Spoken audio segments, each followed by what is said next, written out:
बिस्मिल्लाहिर्रहमानिर्रहीम। अस्सलाम वालेकुम जी। सब कैसे हैं? उम्मीद है कि सब ठीक ठाक होंगे। अल्लाह के करम से अल्हम्दुलिल्लाह हम भी बिल्कुल ठीक हैं।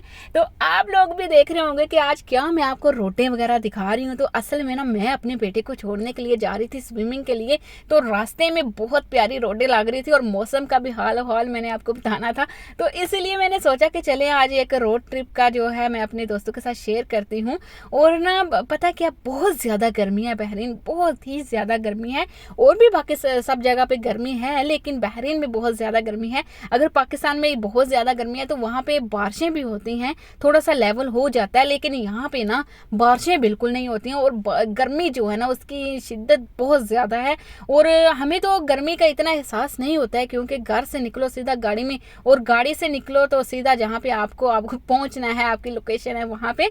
और इस तरह से हमें गर्मी का इतना पता नहीं चलता है, फिर भी हम इतना बोलते हैं गर्मी है गर्मी है। लेकिन आज ना मैं रोड के ऊपर देखते हुए आ रही थी कि मजदूर लोग जो है ना वो रोडों के ऊपर काम कर रहे होते हैं। इतनी सख्त गर्मी में वो काम कर रहे होते हैं ना कि बहुत ही सख्त गर्मी होती है, और वो इतनी धूप की शिद्दत में काम कर रहे होते हैं। तो बहुत अच्छा लगता है इतना मेहनत करते हुए उन्हें देख के, और दिल में बहुत सारा एहसास होता है। और फिर ना अल्लाह का शुक्र अदा भी करते हैं कि अल्लाह ने हमें भी बहुत सारी नेमतों से नवाजा है, तो अल्हम्दुलिल्लाह। लेकिन उन परदेसियों को देख के ना दिल में बहुत आता है कि देखो अपनी फैमिली के लिए इतनी मेहनत कर रहे हैं, इतना कुछ कर रहे होते हैं। और ये परदेसी जब वापस जाते हैं अपनी पूरी ज़िंदगी ये परदेस में गुजार देते हैं, और जब वापस जाते हैं तो वापस जाके इन्हें एक बूढ़ी बीवी और जवान बदतमीज़ औलाद मिलती है। और फिर औलाद जब इनसे ये कहती है कि हमारे लिए पूरी ज़िंदगी किया क्या है, तो सोचिए ज़रा उनके दिल पे क्या बीती होगी। क्योंकि हम उन्हें जब देखते हैं ना यहाँ पे इतनी गर्मी में काम करते हुए, तो सच में बहुत ऐसा आता है कि किस तरह ये इस तरह से ये काम कर रहे होते हैं।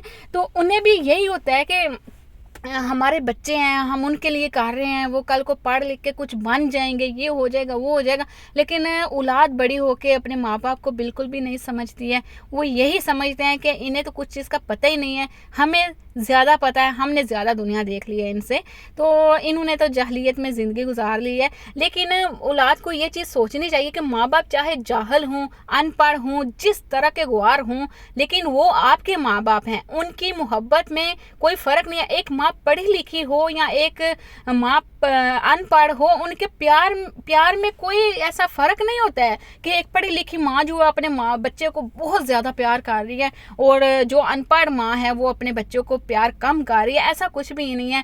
माँ माँ होती है, बाप बाप होता है। इनकी मोहब्बत जो होती है ना ये बिना किसी मतलब के होती है और बिना किसी लालच के होती है। ये अपनी औलाद को दिल से प्यार करते हैं, अपने औलाद के लिए दिल से सोचते हैं। अगर आपके दोस्त है ना तो आपको वो इतना करते हैं कि हमारा दोस्त हमारे नीचे रहे। लेकिन आपका जो भाई है ना, आपके सके भाई जो होते हैं, वो भी इतना आपकी हेल्प करते हैं कि आप उनके बराबर आ जाएं। लेकिन एक वालिद ऐसी चीज़ होती है जो ये चाहता है कि मेरी औलाद जो है वो मुझसे भी आगे जाए, मुझसे भी ज़्यादा तरक्की करे। तो ये सिर्फ वालिद कर सकता है और कोई नहीं कर सकता है। तो इसीलिए आप लोग अपने माँ बाप की इज़्ज़त किया करें, अपने माँ बाप का बहुत सारा एहसास किया करें, क्योंकि इन लोगों ने अपनी जवानी जो है ये आप लोगों के नाम कर दी होती है। यानी कि एक मर्द जो है वो जब मजदूरी कर रहा है, मेहनत कर रहा है, किसके लिए कर रहा है? अपनी बीवी के लिए, अपने बच्चों के लिए। वो अपनी पूरी ज़िंदगी मेहनत करते हुए अपने बच्चों के लिए गुजार देता है कि मेरे बच्चे जो हैं आज उन्होंने खाना खाना है, या मैंने उनके लिए ये गिफ्ट लेना है, या मैं अपने बच्चे के लिए ये करूँगा, अपने बच्चे का मुस्तकबल अच्छा बनाऊँगा। अब खुद वो किराए के घर पे सारी ज़िंदगी गुजार दे, लेकिन उसकी पूरी कोशिश होती है कि मैं अपने बच्चे के लिए घर बना दूँ। तो बच्चे जो हैं जब ये बड़े हो जाते हैं, जब इनकी शादियां हो जाती हैं ना, तो फिर इनको हुकूक याद आने शुरू हो जाते हैं कि पहला हुकूक किसका है और दूसरा हुकूक किसका है। बीवी है मेरी जिम्मेदारी ये। हाँ, आपकी बीवी है, आपकी जिम्मेदारी। हम भी किसी की बीवियाँ हैं, हमें भी पता है कि हस्बैंड की तवज्जो की ज़रूरत होती है, बच्चों को ज़रूरत होती है अपने बाप की। लेकिन ये मत भूलिए कि आपका भी कोई बाप है, उसको भी आपकी ज़रूरत है। और जो है हुकूक में सबसे पहले तो आपकी माँ का ही हुकूक बनता है, लेकिन बीवी का भी है, लेकिन पहले माँ माँ को देखिए। अगर आपकी बीवी आपकी माँ की खिदमत नहीं करना चाहती है तो आप खुद अपनी माँ की खिदमत कीजिए, लेकिन जो है ना अपने माँ बाप को अकेला कभी मत छोड़िए। अपने माँ बाप को ऐसे फजूल मत समझिए, क्योंकि उन्होंने जवानियों में आपके लिए बहुत सारे ख्वाब देखे होते हैं, आपको देख देख के वो जिए होते हैं, आपको देख देख के उन्होंने ज़िंदगी गुजारी होती है, आपसे बहुत सारी उम्मीदें उनकी होती हैं। तो जब आप उनकी उम्मीदों को तोड़ते हो ना, आप अपनी तरफ से आप ठीक कर रहे होते हो, लेकिन उनको नहीं समझ आ रही होती है। आप ना उनको बोल के बताया करें, उन्हें बताया करें कि आप उनसे प्यार करते हैं। दिल में बात रखने से कुछ पता नहीं चलता है। एक छोटा सा बच्चा है ना, तो उसको भी आपको अपनी मोहब्बत उसे बतानी पड़ेगी, उसे बताना पड़ेगा बेटा आई लव यू, मैं आपसे बहुत प्यार करता हूँ, यहाँ मैं आपकी मम्मा हूँ, मैं आपके लिए ये कर रहा हूँ। तो इसी तरह आपके पेरेंट्स होते हैं, तो आप समझते हो ये बड़े हैं, ये तो समझदार हैं, वो समझदार नहीं है, वो भी आपकी मोहब्बत के मोहताज होते हैं।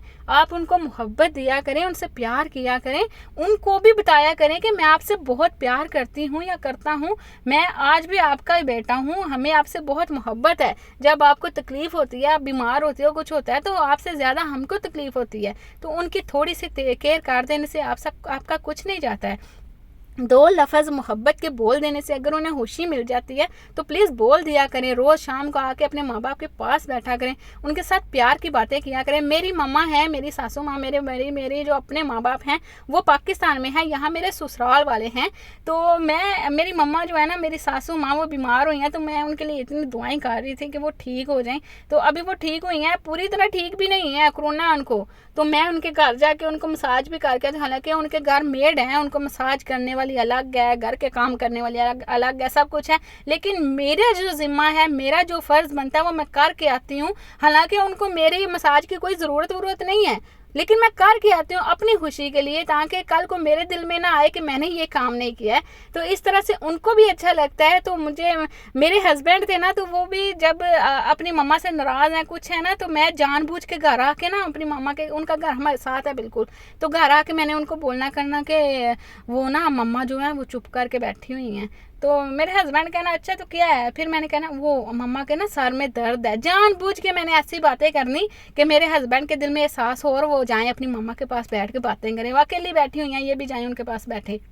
तो मैं इस तरह से करती थी। अगर मैं देखना कि अभी भी असर नहीं हो रहा है, वो नहीं गए, तो मैं जाके किचन में कोई फ्रूट कट करना, कुछ करके ना प्लेट में रख के देना, ये जाके ना मम्मा को दे आई, मैं ज़रा किचन में बिजी हूँ, इस तरह से करना कर। तो फिर वो इस तरह से जब देने के लिए जाते थे तो फिर मम्मा उनको बोलती थी थोड़ी देर बैठ जाओ, तो वो फिर बैठ जाते थे अपनी माँ के पास, फिर उनके पास बैठ कर वो ढेरों सारी बातें करते थे। तो ये चीज़ मुझे बहुत सारी अच्छी लगती थी। तो मैं कहती थी कि जो आज मैं करूँगी कल को मेरी औलाद मेरे साथ भी वैसे ही करेगी। तो जो है ना, ये नहीं कहते हैं कि मेरी सास ऐसी, मेरी ये ऐसा, मेरा वो। आप खुद को बदलिए, सामने वालों को बदलने की कोशिश ना करिए, खुद बदल कर तो देखिए। खुद को हम बदलते नहीं हैं और दूसरों को कहते हैं कि वो बदल जाएं, तो ये चीज़ अच्छी नहीं होती है।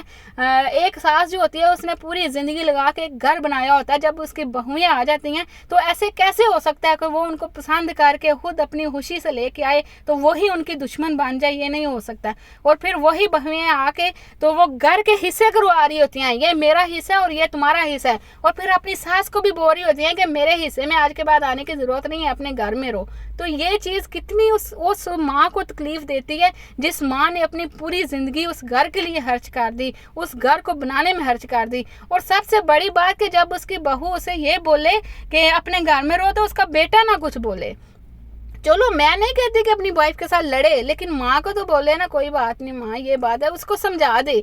लेकिन अगर पोतियाँ पोते, अगर दादो आई या घर में बैठी है, तो पोता आके, छोटा सा पोता 2 साल का, अपनी माँ को बोले कि दादो अपने घर जाओ, हमारे घर आने की ज़रूरत नहीं है। तो कितनी तकलीफ़ होती है ये चीज़ें मैंने देखी हैं पाकिस्तान में, बहुत सारी बातें मैं सुनती हूँ। तो इसीलिए मैंने ये शेयर किया है कि ये जो मज़दूर लोग होते हैं, परदेसी लोग होते हैं, ये बहुत मेहनत करते हैं अपनी औलाद के लिए, बहुत ज़्यादा मेहनत करते हैं। तो प्लीज़ ये जो है ना, इनकी कदर किया करें, इनकी औलाद जो है इनकी कदर करें। ये नहीं कि परदेसियों की औलाद कदर करें, सबको चाहिए कि अपने माँ बाप की कदर करें, क्योंकि कोई भी माँ बाप जो है ना, उन्होंने अपनी औलाद को ऐसे ही नहीं पाल लिया होता है, बड़ी मेहनत से औलाद पलती है। ये वो लोग अच्छे तरीके से समझ सकते हैं जो खुद पेरेंट्स हैं, क्योंकि उनको अच्छे से समझ में आ सकता है कि औलाद को पालना बहुत मुश्किल होता है, औलाद की तरबियत जो है ना बहुत ज़्यादा मुश्किल होती है। हर बात पे आपको समझाना पड़ता है अपनी औलाद को कि बेटा ये चीज़ अच्छी नहीं, ये अच्छी है, या बच्चा कोई बात गलत कर रहा है तो हमारे अक्सर ऐसे करते हैं कि हंसना शुरू हो जाते हैं कि बच्चे ने ये हरकत की है।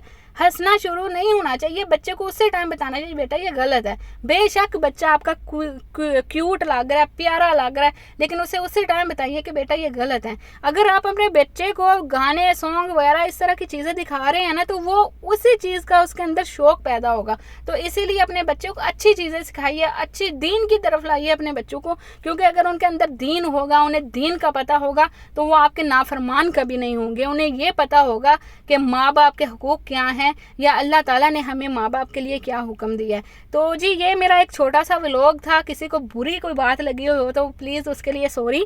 तो जो दोस्त मेरे चैनल पर न्यू आए हैं, मेरे चैनल को सब्सक्राइब कीजिए, लाइक कीजिए, शेयर कीजिए, कमेंट करके ज़रूर बताइएगा कि आज की वीडियो आपको कैसी लगी और जो बातें मैंने की हैं उनके बारे में आपकी क्या राय है।